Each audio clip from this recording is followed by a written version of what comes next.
యెహోవా కన్నులు ప్రతి స్థలము మీద నిండును, చెడ్డవారిని మంచివారిని అవి చూచుచుండును. సామెతలు 15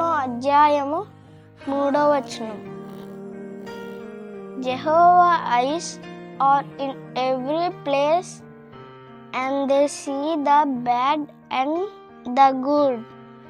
Proverbs chapter 15 verses 3. यहोवा की आंखें सब सियानों पर रहती है,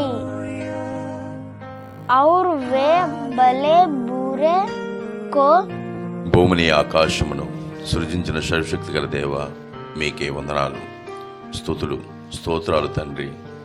ఎంతమంది అయితే ఈ వాక్యాన్ని వీక్షిస్తున్నారో వారికి, వారి కుటుంబానికి ఆశీర్వాదం ఇవ్వండి. వారి ప్రయాణాలలో క్షేమమైన ప్రయాణం ఇవ్వండి. వారికి మంచి ఆరోగ్యమునివ్వండి. మీరు ఆకలి సమయంలో మమ్మల్ందరినీ జ్ఞాపకం చేసుకుంటారని త్వరలో రానయ్యున్న మా ప్రభు అయిన యేసుక్రీస్తు నామములో బ్రతిమాలి వేడుకునిచున్నాం తండ్రి. ఆమెన్.